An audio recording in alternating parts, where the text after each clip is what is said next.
Hello and welcome to everyone. आप सभी का स्वागत है हमारे इस वीडियो में।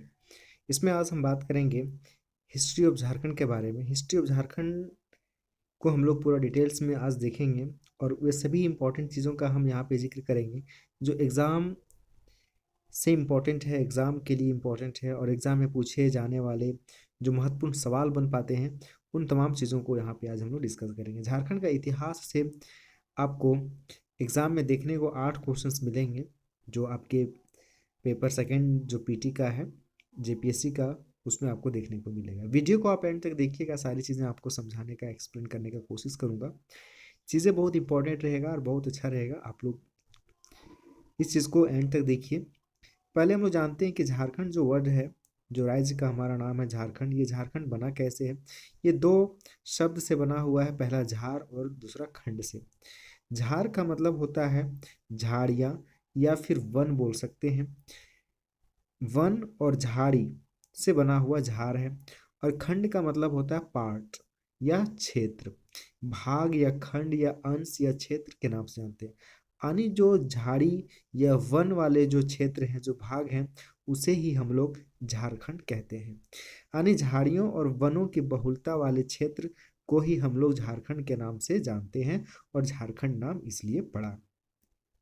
यहाँ पे देखते हैं कि झारखंड को विभिन्न कालखंड में अलग अलग जो टाइम पीरियड है उसमें अलग अलग नाम से भी यहाँ पे झारखंड को जाना जाता था। अब हम लोग देख लेते हैं, ये इंपॉर्टेंट है क्योंकि एग्जाम में यहाँ से क्वेश्चंस आते हैं कि किस किस कालखंड में किस नाम से झारखंड को जाना जाता था। जो इम्पोर्टेंट है वो हमने स्टार किया हुआ है। ऋग्वेद को यहाँ पे देखिए किकाटा नाम, देशो अनार्थ के नाम से जानते थे। यानी यहाँ पे किकाटा नामा के नाम से जानते थे। कहाँ पे? ऋग्वेद में। यही अगर हम बात करें ऐत्रेय ब्राह्मण वाले में तो पुंड्र या फिर पुंड के नाम से जाना जाता था। यथर्वेद में वात्र्य, वायु पुराण मुरंड, विष्णु पुराण मुंड, भागवत पुराण किकट प्रदेश के नाम से जाने जाते थे। बहुत इंपॉर्टेंट है ये भागवत पुराण में, ये क्वेश्चंस आया हुआ भी है, प्रीवियस कभी एग्जाम हुए हैं किसी में पीटी में, तो उसमें आया हुआ है। किकट प्रदेश के नाम से जानते हैं, किसमें? भागवत पुराण में। महाभारत में क्या किस नाम से जानते हैं? पुंडरीक या पशु भूमि के नाम से जानते हैं। संस्कृत साहित्य में अगर हम बात करें तो यहाँ पे आपको देखने को मिलेगा संस्कृत साहित्य में जो झारखंड का जो जिक्र है, जो नाम से जाना जाता है, वो है कलिंद देश। संस्कृत 13वीं सदी के ताम्रपत्र या तारीख ए फिरोज शाही, तारीख ए बंगला, सियार उल मुतखरीन, कबीर के दोहे, पद्मावत में जो जयसी द्वारा जो लिखा गया है, अकबरनामा जो अबुल फजल के द्वारा लिखा गया है, नरसिंह देव द्वितीय के ताम्रपत्र में। यानी इन तमाम चीज़ों में जो हमें जिक्र मिलता है झारखंड का, उसमें जो नाम लिखा हुआ है या जिस नाम से जाना जाता है वो झारखंड है। ये इम्पोर्टेंट है बहुत, यहाँ से भी क्वेश्चंस आते हैं। जैसे फॉर एग्जांपल आपका कबीर के दोहे में किस नाम से झारखंड को जाना जाता है, तारिक ए फिरोज शाही, अकबरनामा में, वेरी वेरी इंपॉर्टेंट, अकबरनामा में भी झारखंड से जाना जाता है, तो ये इंपॉर्टेंट है, ये ऑब्जेक्टिव टाइप में आ जाते हैं।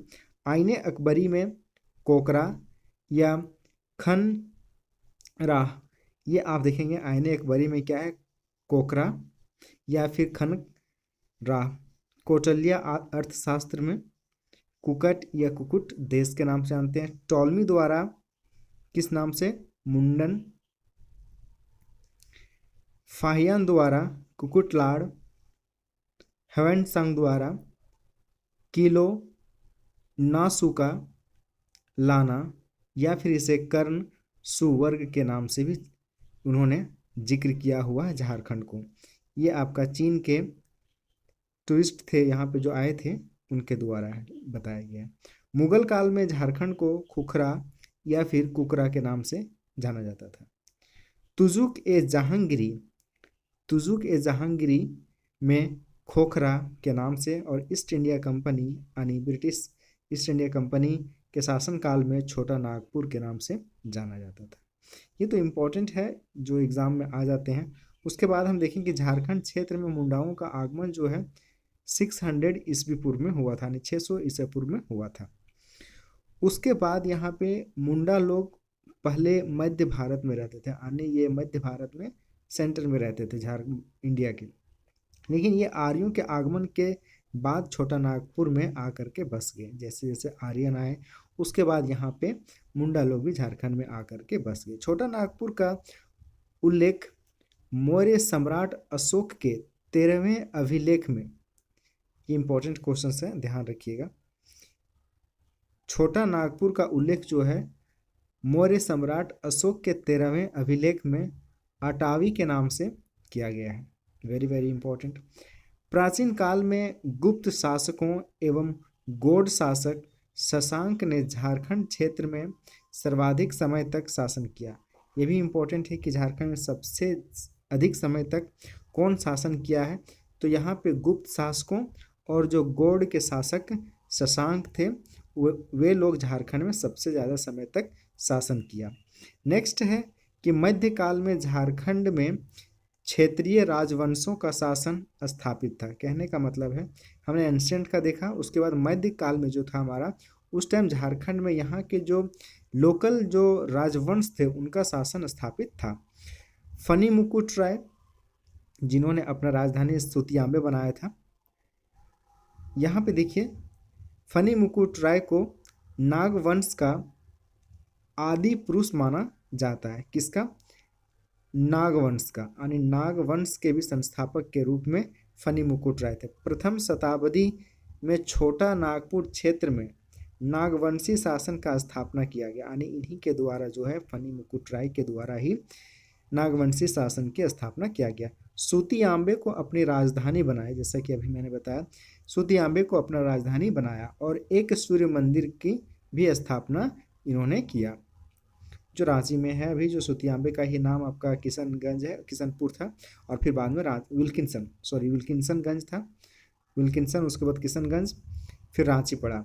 तो सुतियाम्बे वहीं पे है। सूर्य मंदिर की स्थापना भी किया। झारखंड के गिरिडीह जिले में स्थित पारसनाथ जैन धर्मावलंबियों का एक महत्वपूर्ण तीर्थ स्थल है, यानी झारखंड के गिरिडीह डिस्ट्रिक्ट में पारसनाथ जो पहाड़ है वहाँ पे धर्मावलंबियों का, कौन धर्मावलंबियों का? तो जैन धर्मावलंबियों का एक महत्वपूर्ण तीर्थ स्थल है। जैन धर्म के 23वें तीर्थकार पारसनाथ का निर्वाण पारसनाथ पहाड़ी पर 8वीं शताब्दी ईसा पूर्व में हुआ था। छोटा नागपुर क्षेत्र में राज्य निर्माण की प्रक्रिया का आरंभ मुंडाओं द्वारा किया गया। आप समझिए कि छोटा नागपुर क्षेत्र का राज्य का दर्जा देने के लिए जो प्रक्रिया स्टार्ट हुआ था वो मुंडाओं के द्वारा किया गया था। यहाँ पे जो ऋषा मुंडा थे, ऋषा मुंडा ने छोटा नागपुर क्षेत्र में राज्य निर्माण की प्रक्रिया आरंभ किया था। किसने किया था? ऋषा मुंडा ने। ये इंपॉर्टेंट है, याद रखिएगा, ऋषा मुंडा ने किया था। और आपको पता है कि झारखंड में मुंडा आर्यों के आने के बाद वे लोग 600 ईसा पूर्व में झारखंड में आए थे, 600 ईस्वी में आए थे। सुतिया पाहन नामक योग्य शासक के नेतृत्व में मुंडाओं ने सुतिया नागखंड नामक राज्य की स्थापना किया। अब समझिए कि यहाँ पे सुतिया पाहन नामक का एक योग्य शासक था, उसके नेतृत्व में मुंडाओं ने सुतिया नागखंड नामक राज्य का स्थापना किया था। कालांतर में मुंडाओं द्वारा अपने राज्य का हस्तांतरण नागवंशियों को कर दिया। अपना जो मुंडा लोगों का जो शासन था वो धीरे धीरे करके नागवंशियों के हाथ में ट्रांसफर कर दिया। प्रथम नागवंशी शासक कौन था? फनी मुकुट राय। नेक्स्ट है झारखंड क्षेत्र में प्राचीन काल में राज्य निर्माण का कार्य मुंडाओं ने प्रारंभ किया, जैसे कि हम लोगों ने पहले देखा। बाद में अन्य राजवंशों में छोटा नागपुर के, कहाँ के? छोटा नागपुर के नागवंश जो फनी मुकुट राय वाले थे, पलामू के रक्सोल वंश और चेरो वंश तथा सिंहभूम क्षेत्र में सिंह वंश आदि प्रमुख थे। ये सभी का भी मांग था कि जो छोटा नागपुर है उसको एक प्रकार से राज्य का दर्जा दिया जाए, राज्य बनाया जाए। बाद में अन्य राजा इसके साथ जुड़ गए, यानी झारखंड क्षेत्र में प्राचीन काल में राज्य निर्माण के कार्य मुंडाओं द्वारा प्रारंभ किया। उसके बाद ये जो भी वंश वाले थे ये सारे के सारे इसके साथ में जुड़ते चले गए। झारखंड में रामगढ़ राज्य की स्थापना 1368 ईस्वी, वेरी इंपॉर्टेंट, के आसपास हुआ था और ये आपका बाघदेव सिंह ने किया था। और बाघदेव सिंह जो पहले क्या करते थे, ये बड़े भाई के साथ, जो इनका बड़े भाई का नाम था सिंह देव के साथ, नागवंशी राजा का सेवा करते थे। और नागवंशी राजा पहला प्रथम राजा कौन थे, फनी मुकुट राय थे। बाघदेव सिंह सिसिया को अपनी पहली राजधानी बनाया था। बाघदेव जो थे वो सिसिया को अपनी पहली राजधानी बनाया था। दिल्ली के सुल्तान फिरोज शाह तुगलक ने छोटा नागपुर के हजारीबाग पर आक्रमण किया और सतगावा के इर्द गिर्द एक बड़े क्षेत्र पर अधिकार कर लिया। कौन, हजारीबाग के एरिया में अटैक कौन किया था, आक्रमण कौन किया था, तो दिल्ली का सुल्तान जो फिरोज शाह तुगलक थे, उन्होंने छोटा नागपुर के हजारीबाग जिले में आक्रमण किया और अपना जो राजधानी बनाया या फिर अपना जो क्षेत्र अधिकार बनाया वह आपका सतगावा था। उसने जीते हुए क्षेत्र पर शासन कायम करते हुए, कौन, फिरोज शाह तुगलक, कायम करते हुए सतगावा को इस क्षेत्र के लिए अपनी राजधानी बनाई, जैसा कि मैंने बताया कि राजधानी बनाया। और झारखंड में अंग्रेजों का प्रवेश सबसे पहले कहाँ से हुआ, तो सिंहभूम और से हुआ। याद रखिएगा, वेरी वेरी इंपॉर्टेंट है कि झारखंड में अंग्रेजों का जो प्रवेश है वो किधर से हुआ था, किस ओर से हुआ था, तो सिंहभूम की ओर से हुआ था। उसके बाद असुर जनजाति झारखंड के प्राचीनतम जनजाति है। ध्यान रखिएगा, असुर जो जनजाति हैं वो झारखंड के प्राचीनतम जनजाति के रूप में माने जाते हैं और हैं। बिरजिया, बिरहोर, खड़िया, ये कैमूर के पहाड़ियों से होकर छोटा नागपुर में प्रवेश किया था। कौन कौन, बिरजिया, बिरहोर, और ये आदि मानव जाति है। और ये सभी आदि मानव जाति जो थे हमारे अफ्रीका से आए हुए थे, तो अफ्रीका के साइड से ही जो कैमूर के पहाड़ियों से प्रवेश किए थे छोटा नागपुर में।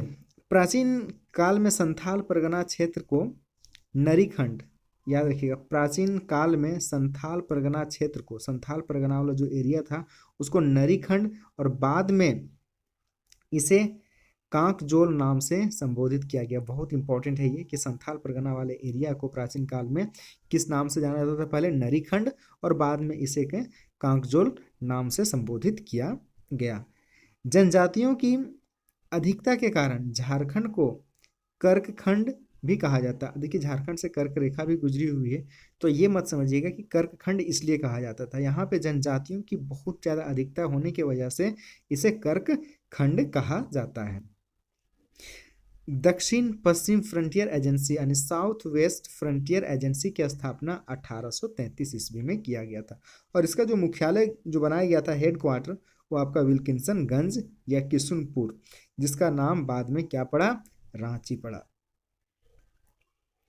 ह्वेनसोंग ने, जो ये चीन के दार्शनिक थे जो आए थे, राजमहल क्षेत्र के लिए की चिंग काई लो नाम क्या दिया था, राजमहल क्षेत्र वाले एरिया को किचिंग काई लो, तथा इसके पहाड़ी क्षेत्र, जो राजमहल क्षेत्र हो गया, अब पहाड़ी क्षेत्र के लिए दामिनी एक कोह का नाम दिया था। ये अपने जब यहाँ पे आए थे तो इस अपना जो डायरी में जो लिखते थे, जो चीज़ें देखते थे यहाँ से, उसमें उन्होंने लिखा है कि जो राजमहल का क्षेत्र था उसे यहाँ पे किचिंग काई लॉ के नाम से और जो पहाड़ी वाले क्षेत्र थे उसे दामिनी एक कोह के नाम से प्रयोग किया है।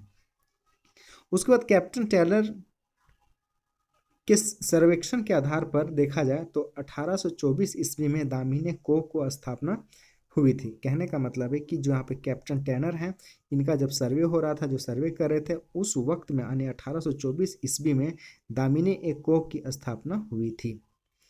वैदिक साहित्य में, किसमें, वैदिक साहित्य में झारखंड की जनजातियों के लिए असुर शब्द का प्रयोग किया गया है। देखिए वैदिक साहित्य की अगर हम बात करें तो झारखंड के जनजातियों के लिए असुर शब्द का प्रयोग किया गया है। किसका प्रयोग किया गया है, असुर शब्द का प्रयोग किया गया है। वेदों में असुरों की वीरता और इसके कर्तव्य का उल्लेख किया गया है। यानी जो वेद में, जो साहित्य वाले जो वेद हैं, उसमें झारखंड के जनजातियों को असुर कहा गया है और असुरों की क्या वीरता था और उसके कर्तव्य क्या था उसके बारे में उल्लेख किया गया है। ऋग्वेद में असुरों को लिंग पूजक या शिष्णों का देव कहा जाता है। यानी ऋग्वेद में अगर बात करें तो असुर जो हैं वे लिंग पूजक हैं और ये शिष्णों का देव भी कहे जाते हैं। इतिहासकार जो बुकानन है ने बनारस से लेकर के वीरभूम तक के पठारी क्षेत्र को झारखंड के रूप में वर्णित किया है। समझिए क्या कह रहा है कि इतिहासकार कौन, बुकानन। बुकानन ने अपने लेखन में जो वर्णन किया है कि बनारस से लेकर के वीरभूम तक पठारी क्षेत्र जो है वो झारखंड के रूप में वर्णित किया है। ये जो हमारा पूरा का पूरा जो वीडियो है ये हमारा हिस्ट्री ऑफ झारखंड का है। झारखंड का इतिहास में जो भी इंपॉर्टेंट जिससे एग्जाम में क्वेश्चंस पूछे जाते हैं वे सारी चीज़ें का हमने जिक्र किया। हम आगे बात करेंगे कुछ नई चीज़ों का, झारखंड के विभिन्न शासन व्यवस्थाएं कौन कौन है, जैसे मुंडा शासन व्यवस्था है, ये तमाम चीज़ों को हम बात करेंगे नेक्स्ट वीडियो में। चैनल में नए हैं दोस्तों, चैनल को सब्सक्राइब कर लीजिएगा और बेल आइकन को भी हिट कर लीजिएगा। मिलते हैं कोई नई वीडियो में, तब तक के लिए आप सभी का शुक्रिया। Thank you very much, all the best.